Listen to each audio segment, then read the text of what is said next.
these guys in, I get minus r sine theta d theta squared plus r cosine theta d theta squared. And that gives me, well, sine squared theta plus cos squared theta equals 1. So that gives me precisely r squared d theta squared.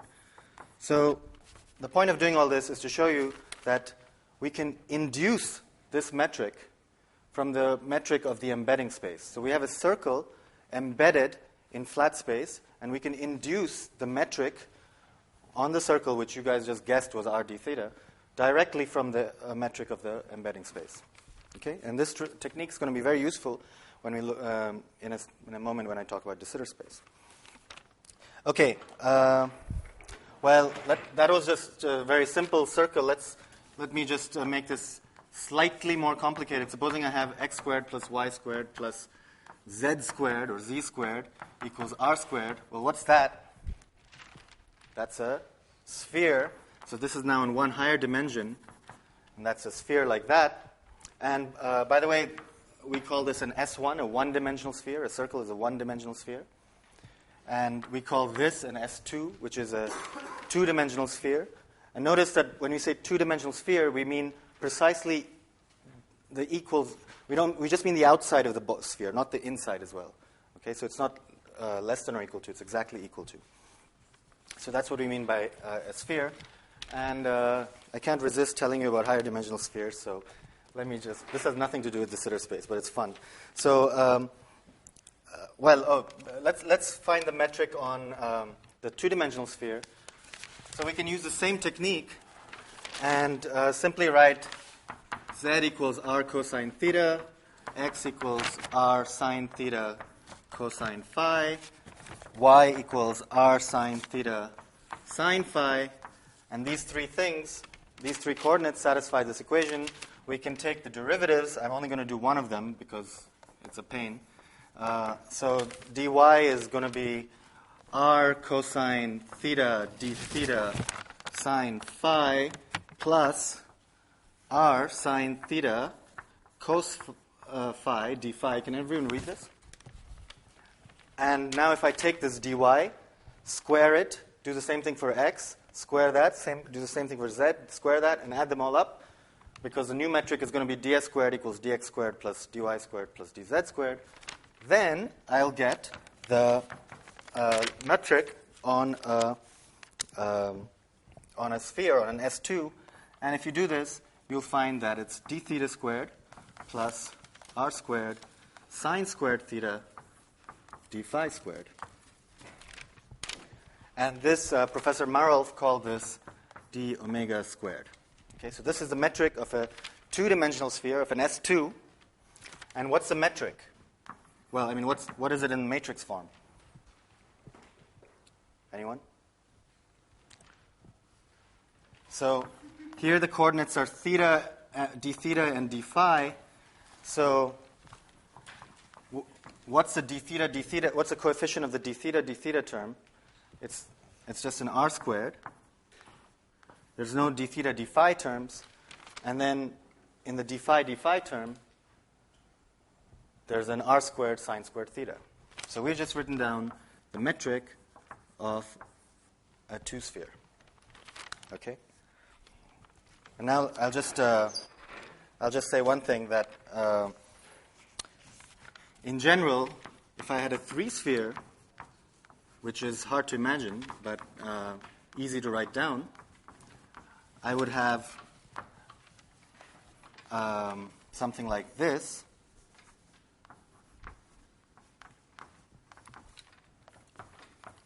This would be my metric.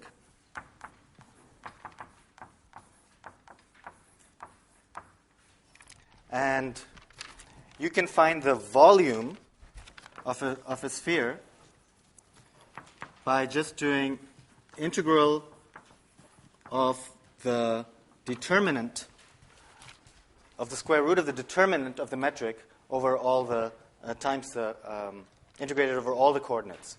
So for example, for the three-sphere, this would be an integral. You'd have to find the metric for this, take the integral of that, take the determinant of that, which is easy because it's diagonal, take the square root of that, and then integrate over d theta 1, d theta 2, and d phi.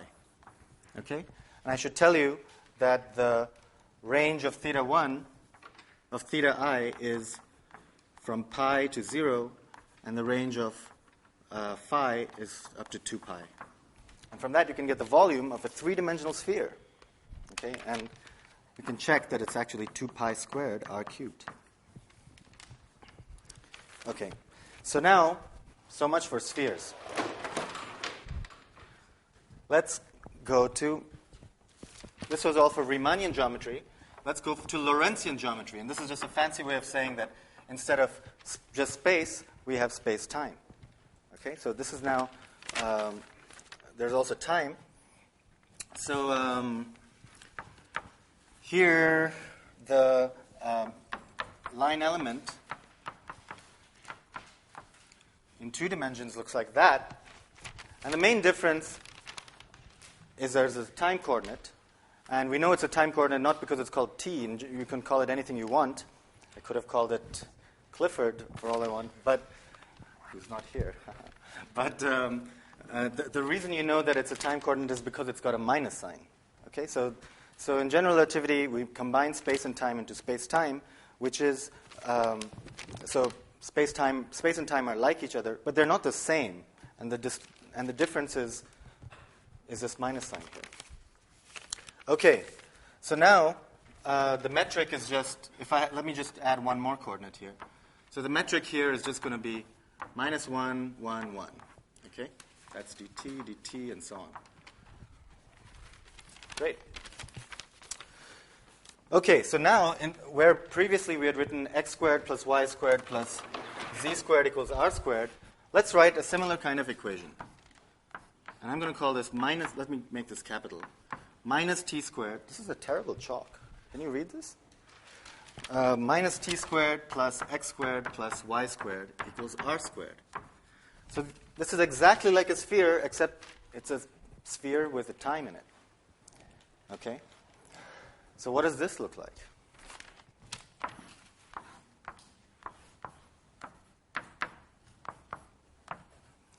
Well, let's just look at it with x equal to 0 for a second.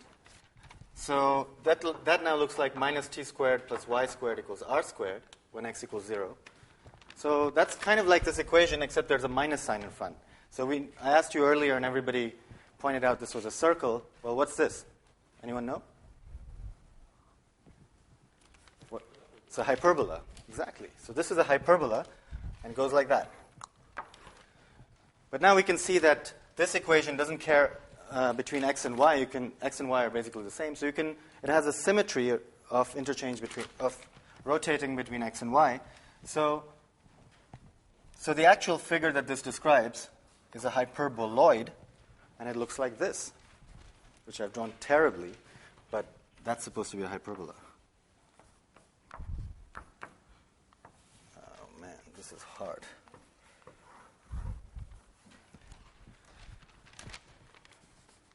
Okay, so this simple surface, ladies and gentlemen, is de Sitter space. That's all it is. It's the analog of a sphere it's the analog of a sphere in space-time. So what a sphere is to space, de Sitter space is to space-time. So this is de Sitter space.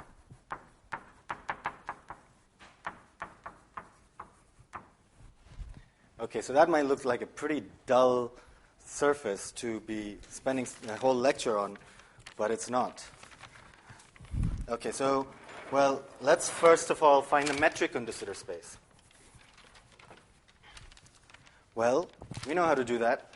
We just write down our t, x, and y in terms of some other parameters. By the way, why are we doing that? Why are we writing it in some other parameters? Anyone know? Sorry? To visualize, yeah, okay. But, well, that's also true. But also because this is a one-dimensional surface, so we really want to express it in terms of one variable. The metric should really have one variable. Similarly here, whereas this representation of the of the circle requires two coordinates which are constrained by one equation, right? Instead, we'd like to have just one coordinate. So that's why we go to these angular coordinates. So similarly, although this equation accurately describes de Sitter space, it takes three coordinates, t, x, and y, to describe what's actually a two-dimensional surface. So let's find some other coordinates to parameterize the surface. And I'll just give them to you here. And they are t equals r sinh, or hyperbolic sine, t over r. X equals r cosh t over r times cosine phi. And y equals r cosh t over r times sine phi. Okay? So now what we can do is find dt, find dx, find dy. But we know how to do that. It's just a pain in the ass to do it, but we know how to do it. It's just like this. So I'll just leave it to you to actually do the calculation. And then at the end of the day, after you've computed dx, dy, and dt, I mean, it's just you have to square them, insert them into this metric, and that'll give us the induced metric. Okay, so when all is said and done, the metric for de Sitter space looks like this.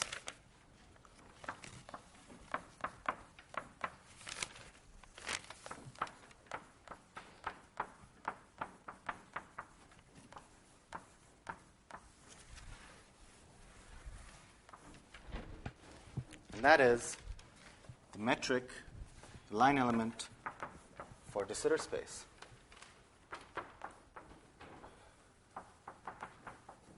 So we've actually derived the line element of de Sitter space just by getting it from the space in which it's embedded. So we put de Sitter space in a higher space, in a flat space, and simply read off the metric from the higher dimensional metric.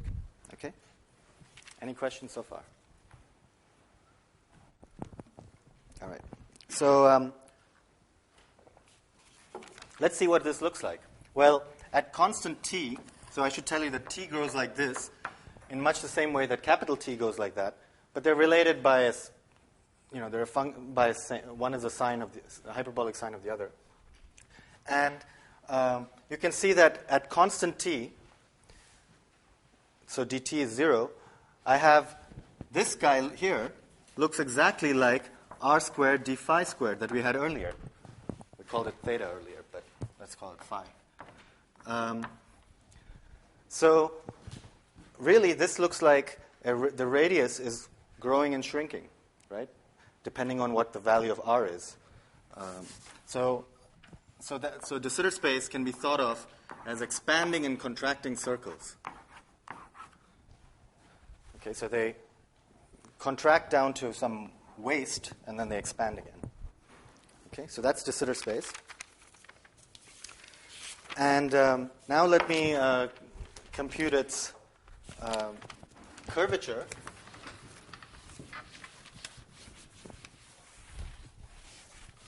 And we'll notice something else about it.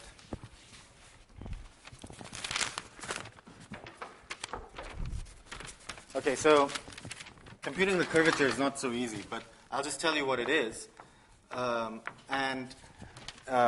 It's given by the Ricci tensor, and if I were in d-dimensional de Sitter space, it would be that. And those of you who know your GR can then immediately read off that the Ricci scalar, the scalar curvature, is just d minus 1 over r squared GAB. Okay? Sorry, no GAB. All right, so from this we learn one thing.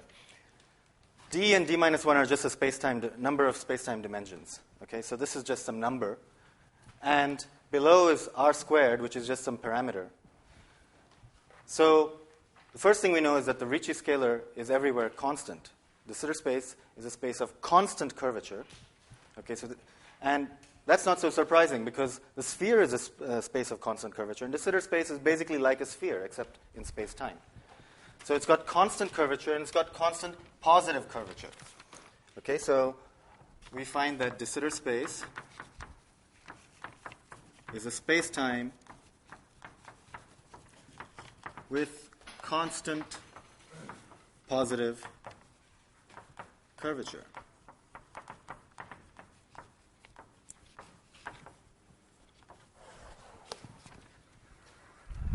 Okay, what else do we know about it? Well, yesterday I wrote down Einstein's equations. By the way, I'm writing R in this funny way to distinguish it from this other R here. Yesterday we wrote down Einstein's equations, and this was the curvature part, which I've just given you here, and that was equal to there was a cosmological term and a matter term. So remember, Einstein's equations told us that matter is related to geometry. So here's where matter goes, and this is where geometry is. And this lambda here was the vacuum energy density. That's what we discussed yesterday. So let's figure out lambda and T for de Sitter space. Well, we have R, A, B, and R, so let's plug them in. And for simplicity, let's just do it in D equals 3, so 2 plus 1 dimensional de Sitter space. Okay, so what is it? Well, 3 minus 1 is 2. So that's 2R squared GAB. What about scalar R? That is what? That's 6, right? So that's minus 1/2 GAB 6R squared plus lambda GAB equals 8 pi G TAB. Aha. So now we see that one way to get this is to say, let's set TAB equal to 0 and lambda equal to, well, let's see, 2 minus 3 is minus 1, so lambda is plus 1 over R squared. So this is a solution of, if I have this geometry, I can determine its curvature, and I find that it's a solution of Einstein's equations if T is 0 and lambda is plus 1 over R squared. So T equals 0 means there's no matter. Okay? T equals 0 means there's no matter. And so de Sitter space is a vacuum space with positive cosmological constant. Okay, so de Sitter space is a vacuum space-time with positive cosmological constant.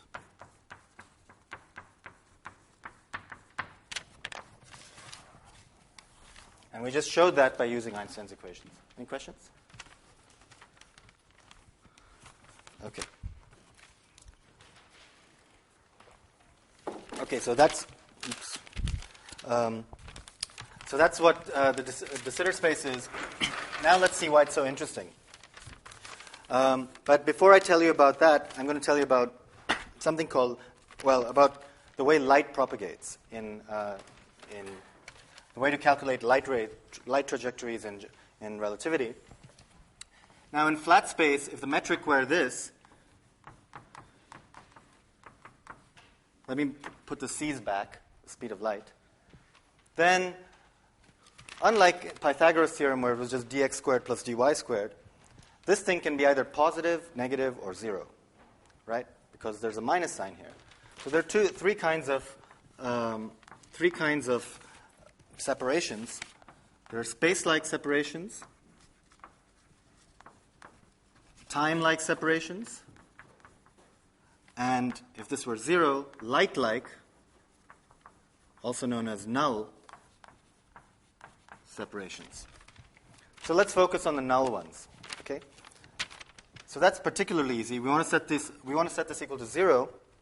So I get 0 equals minus c squared dt squared plus dx squared. And let's solve that. Well, that tells us that dx squared is equal to c squared dt squared, which means that dx is equal to plus minus c dt, which means that the velocity, which is dx dt, is equal to plus minus the speed of light. So we've just shown how to calculate velocities, that anything that moves on a light-like trajectory must be going at the speed of light. Okay, so that's something pretty straightforward. And on a space-time diagram, it means that, well, the solution to this differential equation is that x is equal to plus minus ct plus some constant. So if I just set b equal to 0, I can see that these are the two trajectories. Okay, so you're all bored to death by this because you know it, but you don't know it for de Sitter space yet. So we're going to do the same calculation for de Sitter space, where the metric is this instead of the one I just wrote down. So let's see how light moves on de Sitter space. Okay, so we're going to compute the light-like trajectories in de Sitter space. So we need to set this guy to 0. Okay, so that's easy. So that tells us that dt squared equals r squared cos squared t over r d phi squared, right? And I can square root everything, and I'll get that. So that tells me that I can integrate this to get phi minus phi naught equals the integral of dt over r cos t over r. Anyone know how to do this integral? Oh, it's not that easy. So, yeah, it's 2 arc tan tang t over 2r, obviously. So that's what the, I mean, it's not a easy integral, but it's not that difficult either. You can play around and show that that's what it is, or you can just differentiate that and check that that's what it is. Or you can just plug it into Mathematica, or look in a table, or ask your friend. So let's just, for convenience, let's set phi naught to pi over 2.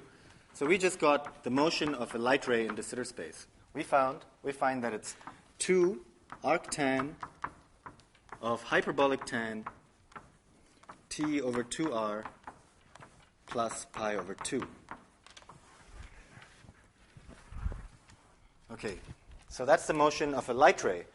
So remember, phi parametrizes where I am on the sphere. So this could be phi equals 0. Okay, here's my sphere, or my circle. And the light ray is sort of whizzing around in phi as time passes. Okay? And let's see exactly how far it gets. Yeah, Ryan. Sorry, what does phi equal pi over 2 on that diagram? It doesn't matter at all. It's completely spherically symmetric. So I can just choose some place which I want to call phi equals 0. Right?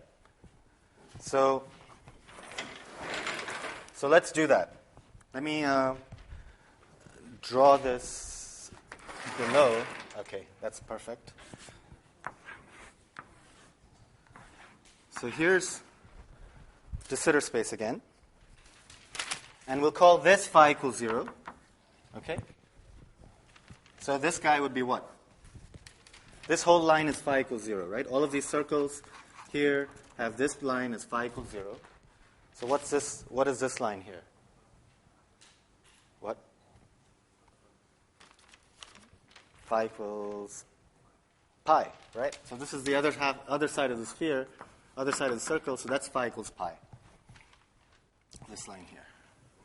Okay, so now let's see how far it gets. Supposing a light ray starts out at t equals minus infinity at phi equals 0. Well, let's first check that this puts us there in the right place. So at t equals minus infinity, well, what's the hyperbolic tangent of minus infinity? It's minus 1, right? So because the tangent, hyperbolic tangent is the exponent sine over the cosh, hyperbolic sine over the hyperbolic cosh. So that's actually minus 1. And now what's the arctangent of minus 1?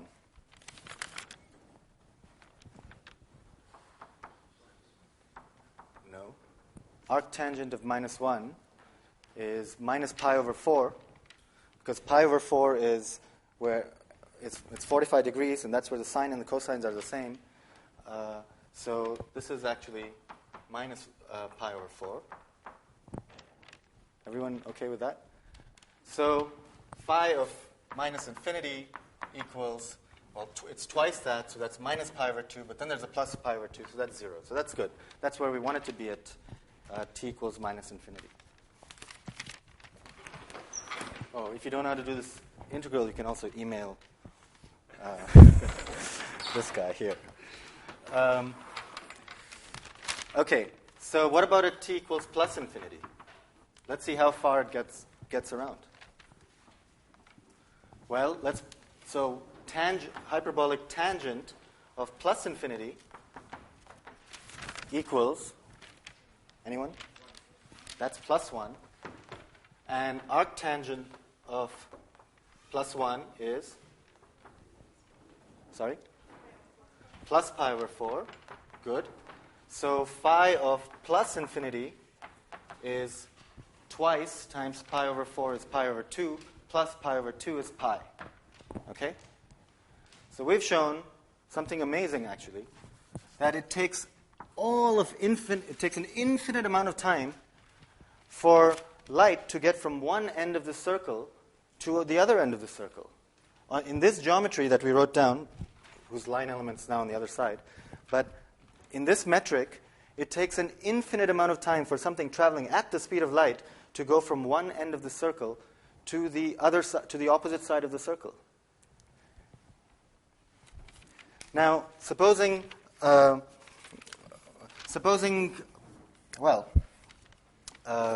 see. Supposing I'm somebody at phi equals pi. Okay, so I'm walking around. This is where I am in de Sitter space. At the end of time, I find myself over here. Okay, and I get a signal from phi equals 0 saying help. Okay, it's too late though. What about something from here? Can a point from here communicate with me?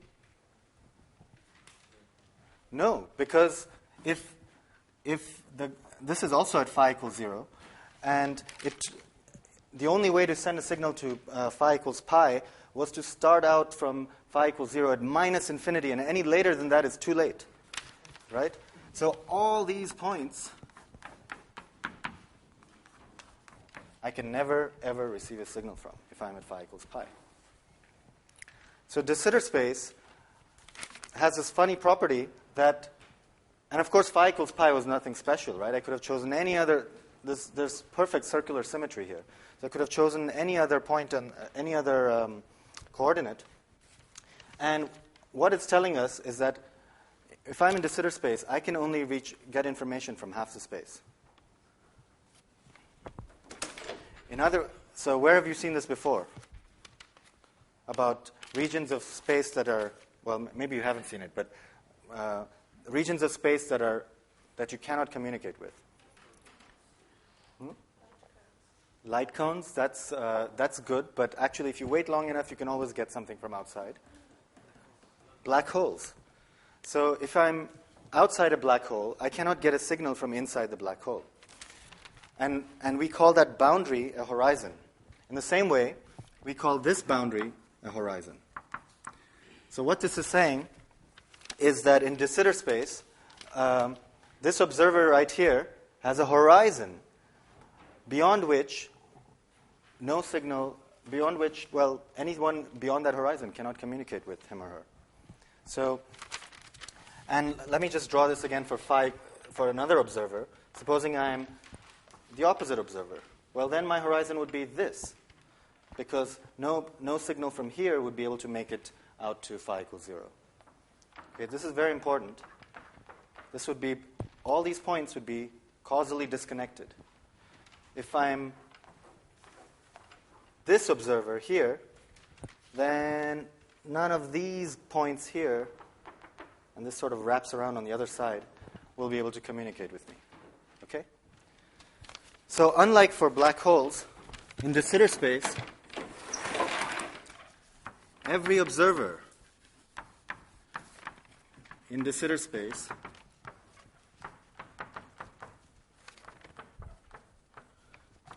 has their own personal horizon.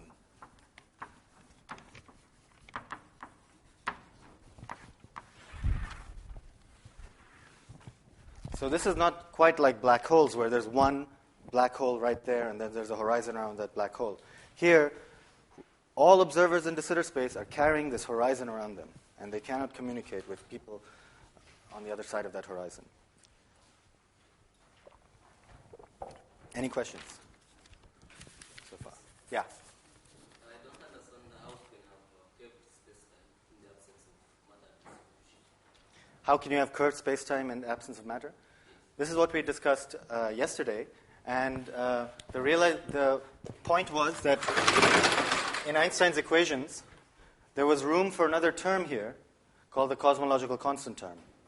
And you're absolutely right that if, without this term, if there were no matter, then there would be no lambda and no t, and so this thing which describes curved space-time would have to be 0, so it couldn't be curved.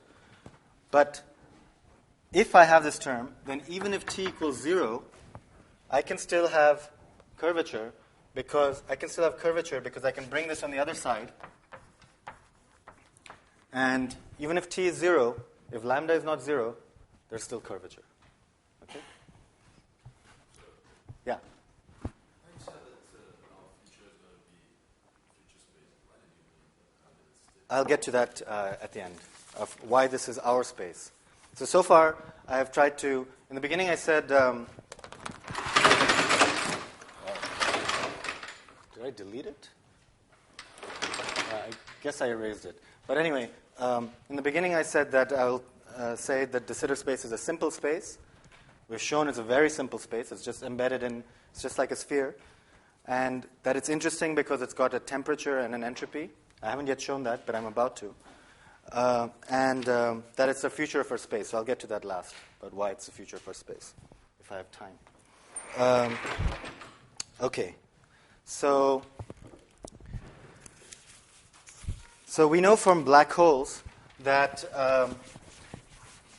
whenever there's a horizon, there's a temperature, right? Because we know that the black hole has a horizon, and then I don't know how Professor Marolf described this, but you can have Hawking radiation that comes from the horizon, and it's basically little particles that one of which goes on the other side of the horizon and one of which comes out, and there are different ways of computing that. But the point is that there's a temperature associated with horizons in general relativity.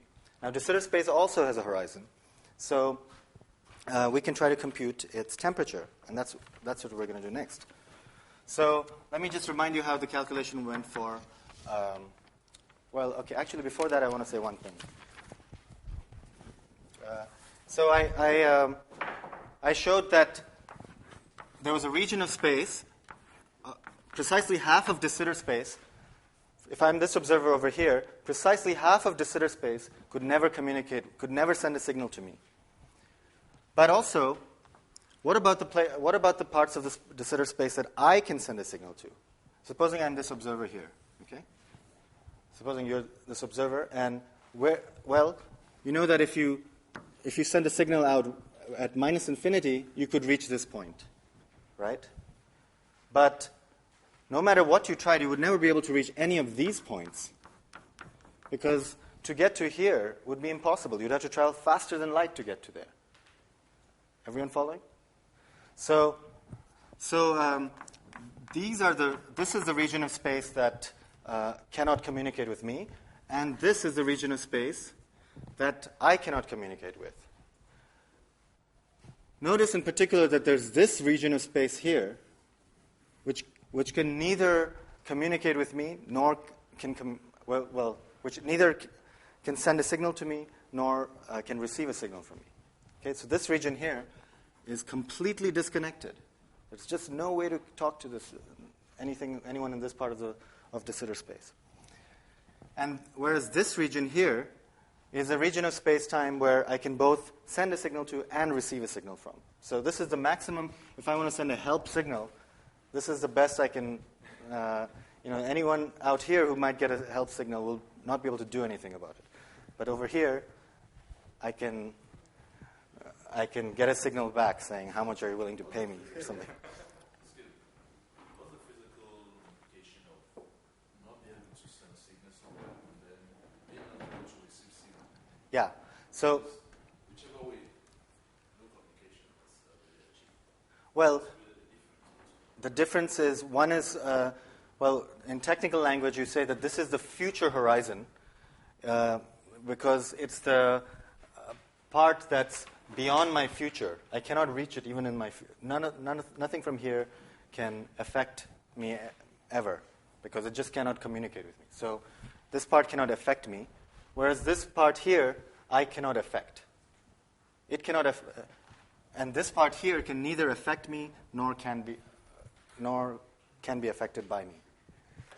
So, okay, this part here is a particularly interesting part, and we call that the static patch.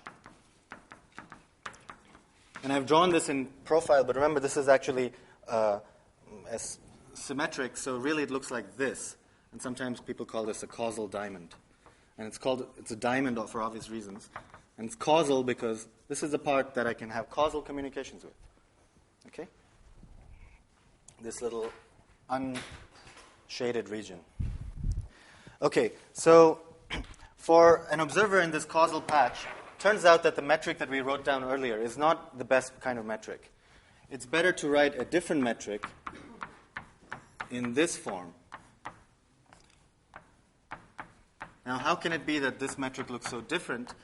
It's just that what we did here was we went to a different time coordinate appropriate for this observer. Okay? And this is the metric in the causal. This is called the metric of the causal patch, of the static patch. Okay. So this looks very much like the black hole metric that you've seen in Professor Merrill's talks, which looks like that. Right?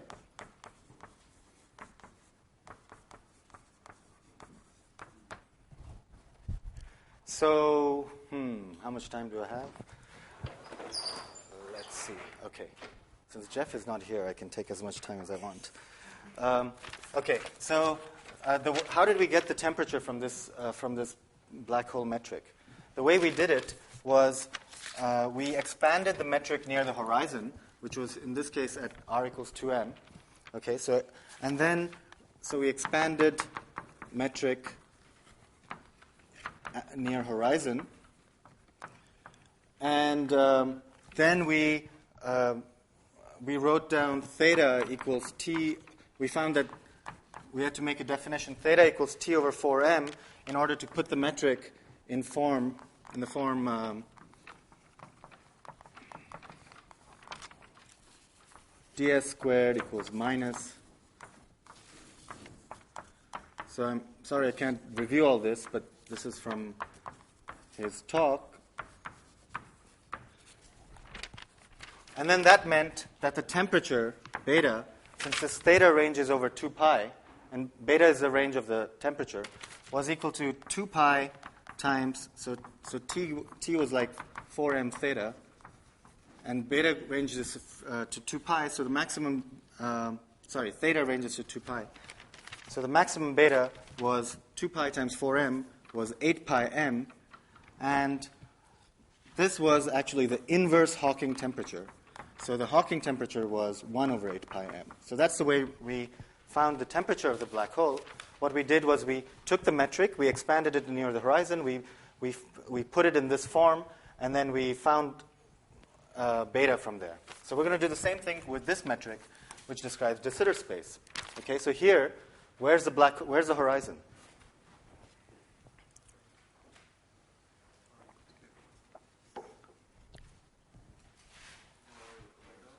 Sorry?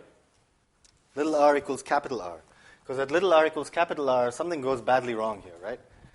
So that's where the horizon is. Horizon is at r equals capital R.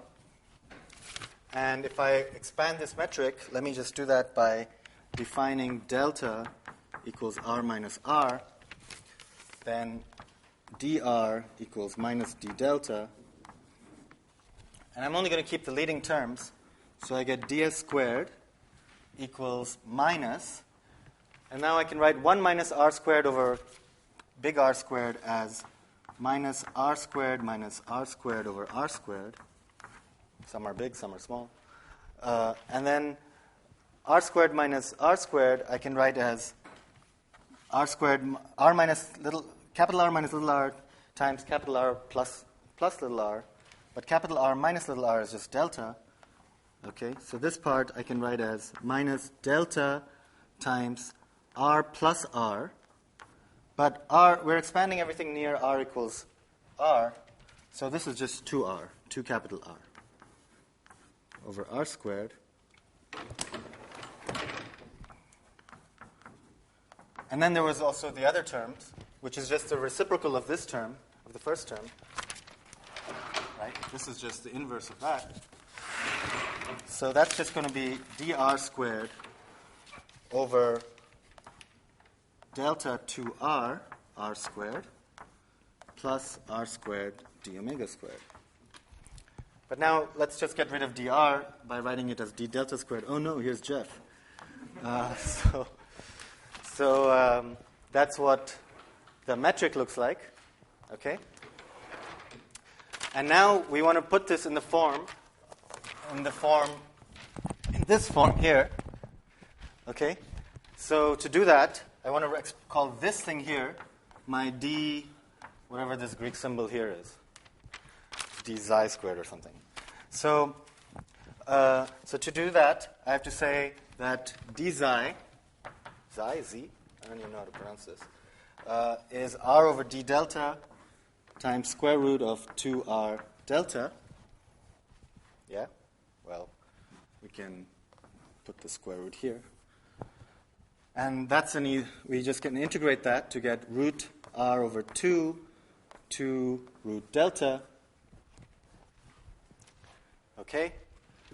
So I can write delta as, this is psi squared over 2r.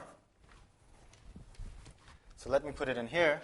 So my metric looks like minus psi squared over 2r, that's the delta part, times 2r over r squared times dt squared, plus this thing was d xi squared, right, plus r squared d omega squared. Okay, we're almost there.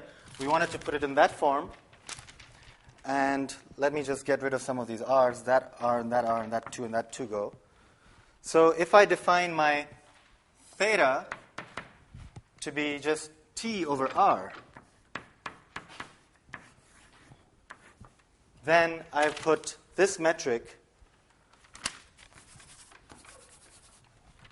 in that form. Okay?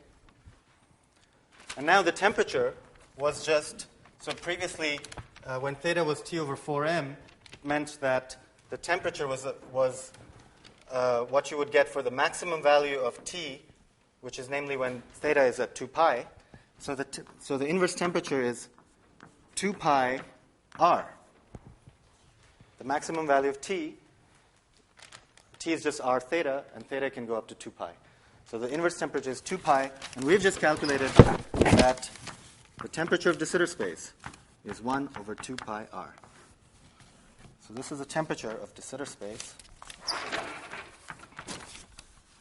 And it's a great mystery what all this means.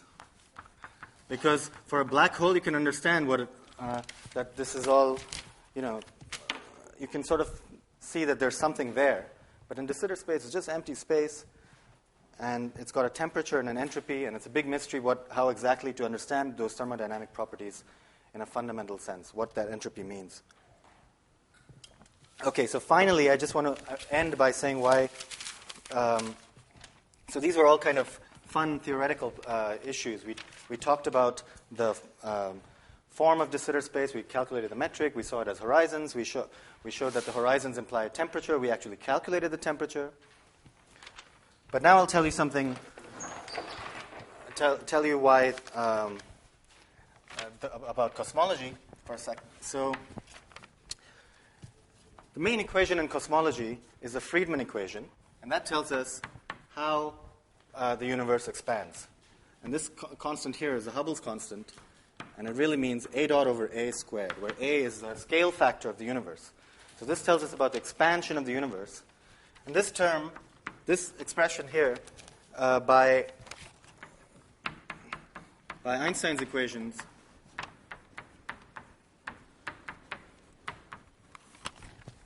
this is called the Friedmann equation. And this tells us that the expansion of the universe is governed by the energy density of the universe, something called the curvature, spatial curvature, and the cosmological constant. So in our universe, k equals 0, so I won't say anything more about this term. But now notice something. Rho here is the energy density of the universe. Okay? So that's what's energy density? It's energy over volume. So what happens as the volume gets bigger and bigger?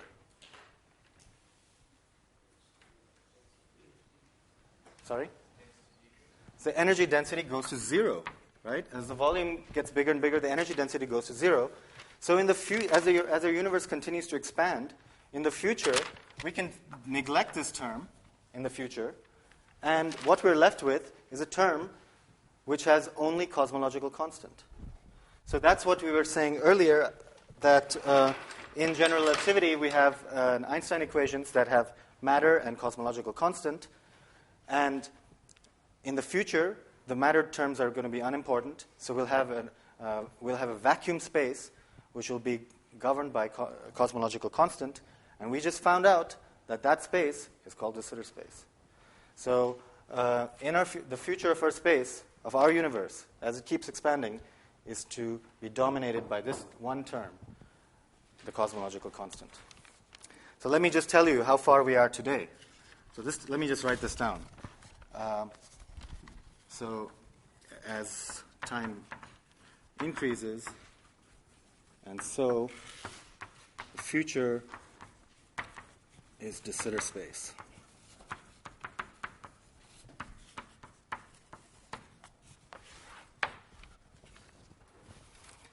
So today, where are we up to today? Today, there's this fantastic experiment called WMAP, and they've accurately determined what the ingredients of the universe are today. They've found the actual composition of how much of the universe is this, how much of the universe is that, and what they've found is that 4% is normal matter, okay?